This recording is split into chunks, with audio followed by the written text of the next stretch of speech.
What's up, everybody? Welcome back to the channel. And I got a very interesting article for you guys today. You're going to love this one because Joe Biden is out there touting his administration as one of the best. We're handing over a perfect administration to Trump. Oh, it's the best it's ever been. Blah, blah, blah, blah. He's trying to pull a Trump here, and it's just not working at all.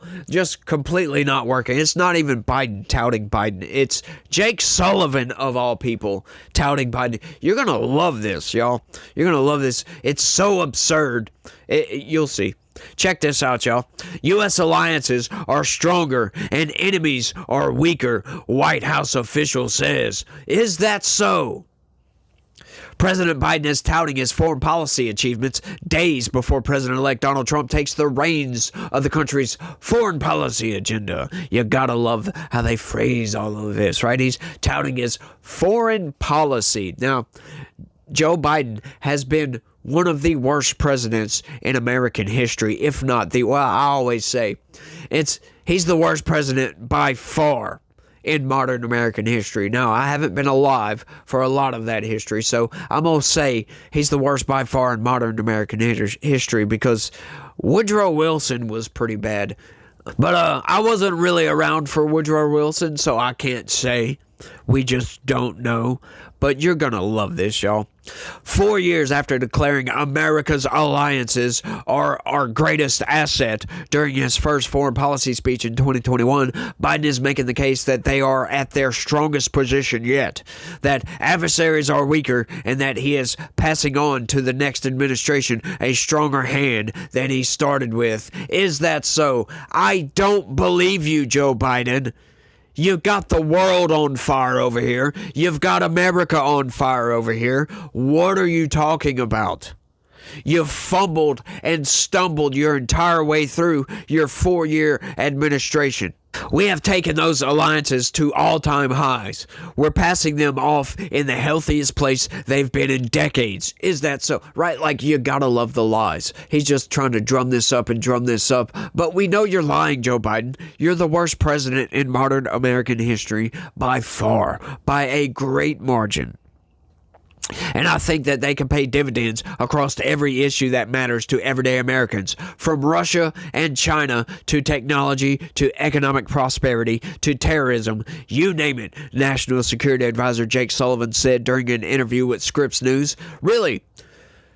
Economic prosperity. Are you sure about that? I do believe that the vast majority of American citizens would absolutely disagree with that assessment. Just on its face. Just blanketly disagree with that, because I do believe people are struggling because of the Biden administration incompetence with allowing the inflation to just run amok.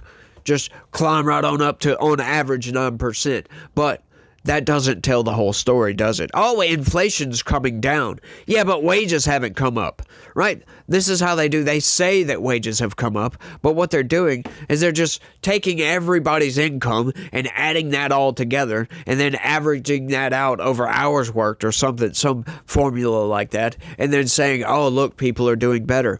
That doesn't tell the whole story, because millionaires and billionaires have gotten rich. We had the largest single transfer of wealth during the COVID-19, during the pandemic, that we've ever had in this country, I do believe.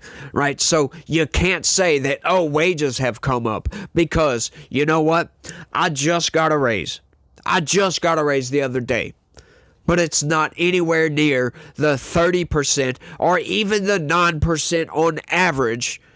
It's nowhere near that, right? And I've articulated my percentage for my pay rate before. I'm sorry, I was struggling to get that out in case y'all guys didn't notice that. I'm sorry. But over Biden's administration, his tenure as president, if you will, had a 0.6% raise that entire time. On average, 0.6% raise. 0.6.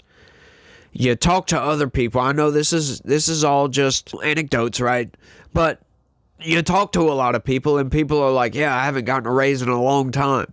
Everybody I've talked to, yeah, I haven't gotten much of a raise definitely isn't 9, 10, 15, 20, 30% at some things, right? Groceries are 25, 30% higher than they were 4 years ago. I don't know anybody that has gotten a 25, 30% raise over the past 4 years on average. So, yeah, I think you're lying. The White House points to the strengthening of NATO, rallying countries around Ukraine, building partnerships in the Indo-Pacific, supporting Israel. There you go, supporting Israel. He's touting supporting Israel. Establishing a coalition against Houthis' Red Sea attacks, ending the war in Afghanistan, investments in supply chains and safeguarding technology, including artificial intelligence. You like how they're touting ending the war in Afghanistan. Well, you know what? I surmised the other day that, no, Joe Biden absolutely did not. Now, he will get that mark in history just because he was the president at the time. But he does not get the credit for that in my book.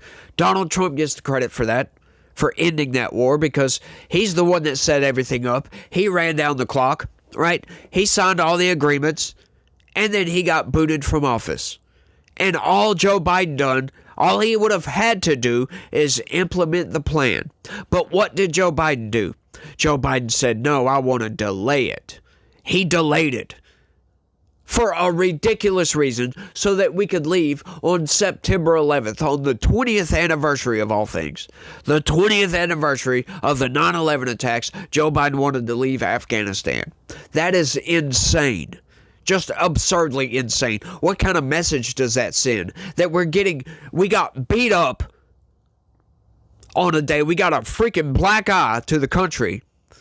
20 years later, we get our asses handed to us on our way out.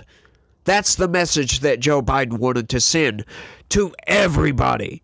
And that's the exact message Joe Biden has been sending his entire 4 years. Just failure after failure after failure after failure. He's a failed leader, outright, hands down.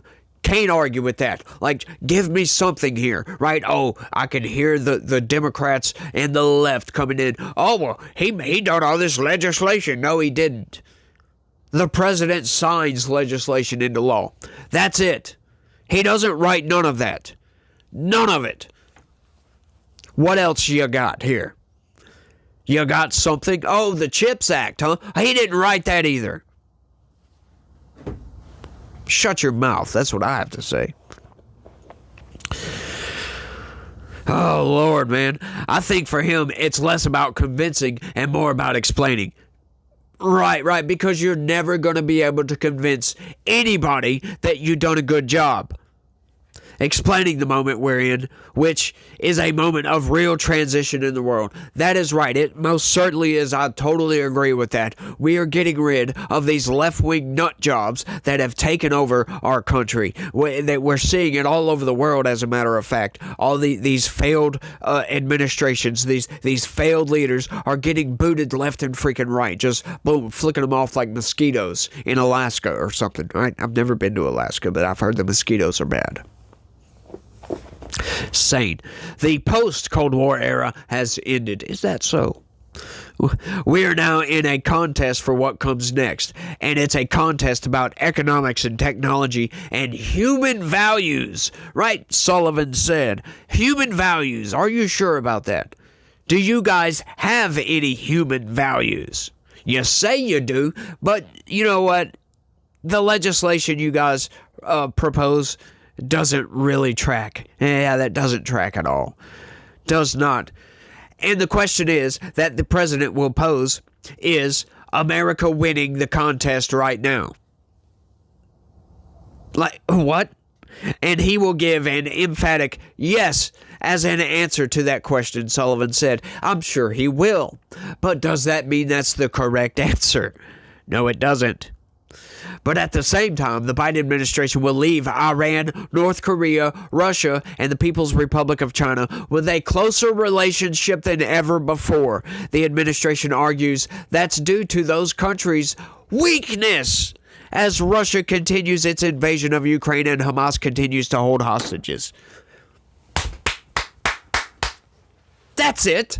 We've shown so much strength that all of our adversaries Because they're so weak, they have a stronger alliance. Huh?